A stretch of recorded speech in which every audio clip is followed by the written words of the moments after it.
Slow up, no I don't take shit. I got no love for the fakeness. If you wanna play tough and wanna hate this, I'll always show up.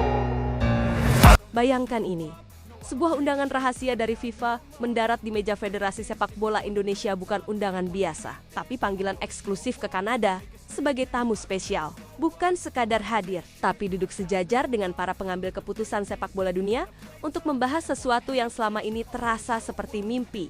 Peluang nyata menuju Piala Dunia FIFA 2026.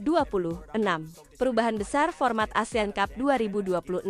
Hingga persoalan pelik yang tak kunjung selesai paspor pemain naturalisasi yang tersendat. Ini bukan sekadar pertemuan biasa. Ini adalah momen yang bisa mengubah arah sejarah sepak bola Indonesia.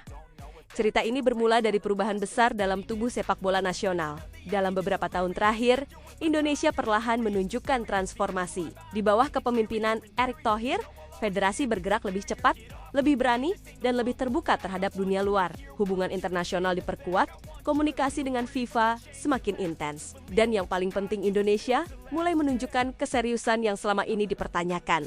FIFA melihat sinyal itu. Mereka melihat potensi pasar yang besar, basis supporter yang luar biasa, dan gairah sepak bola yang tidak bisa diremehkan. Ketika delegasi Indonesia tiba di Kanada, atmosfernya langsung terasa berbeda. Bukan sekadar seremoni, tapi pertemuan strategis tingkat tinggi.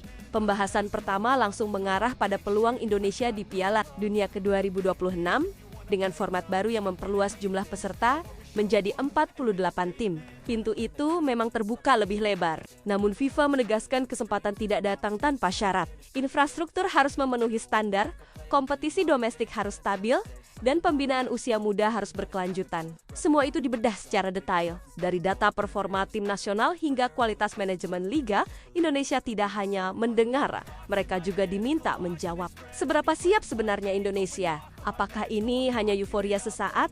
Atau benar-benar proyek jangka panjang?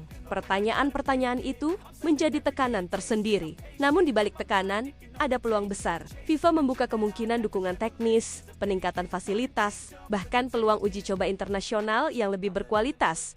Pembahasan kemudian bergeser ke ASEAN Cup ke-2026, turnamen yang selama ini identik dengan persaingan regional, kini akan mengalami revolusi. Format baru dirancang agar lebih kompetitif, lebih menarik secara global, dan memiliki nilai komersial yang lebih tinggi. Indonesia disebut sebagai salah satu kunci utama dalam transformasi ini.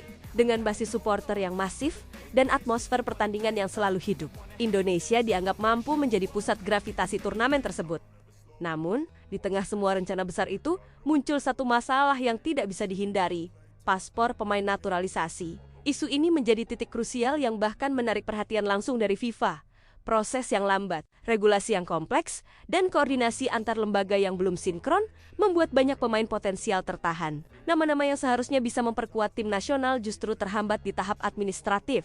FIFA tidak menutup mata. Dalam pertemuan itu, mereka secara terbuka meminta kejelasan. Bagaimana Indonesia akan menyelesaikan masalah ini? Apakah ada roadmap yang jelas? Delegasi Indonesia pun dihadapkan pada realita yang tidak bisa ditutupi. Ini bukan lagi sekadar isu internal, ini sudah menjadi perhatian internasional. Diskusi menjadi semakin intens. Berbagai solusi dibahas, mulai dari percepatan birokrasi hingga penyederhanaan regulasi. FIFA bahkan menawarkan asistensi langsung, termasuk sistem koordinasi yang lebih efisien antara federasi dan pemerintah. Ini adalah kesempatan besar, tapi juga ujian serius. Karena jika masalah ini tidak segera diselesaikan, muncul apabila Iran tak mengalami masalah yang begitu pelik, bahkan terhambat.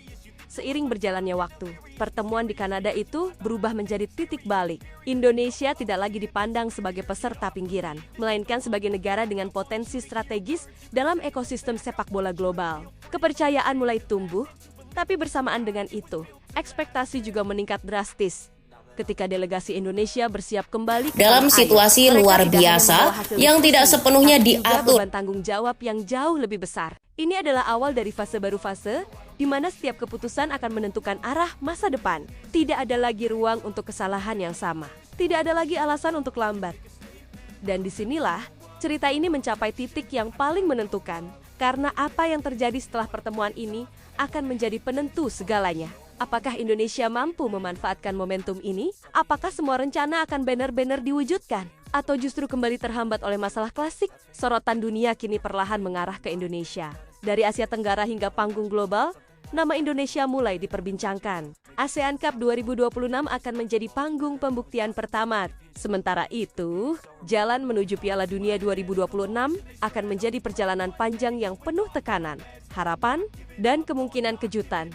Satu hal yang pasti, kesempatan seperti ini tidak datang dua kali. Ini bukan lagi sekadar mimpi yang diceritakan berulang-ulang. Ini adalah realita yang sedang dibangun, langkah demi langkah. Dan jika semua berjalan sesuai rencana, bukan tidak mungkin suatu hari nanti, Indonesia benar-benar berdiri di panggung terbesar sepak bola dunia bukan sebagai penonton, tapi sebagai peserta yang siap bersaing. I don't ever slow up, no I don't take shit. I got no love for the fakeness. If you wanna play tough and wanna hate this, I'll always show up and make a statement. I don't ever slow up, no I don't take shit. I got no love for the fakeness. If you wanna play tough and wanna hate this, I'll always show up and make a statement. I don't ever slow up, no I don't take shit.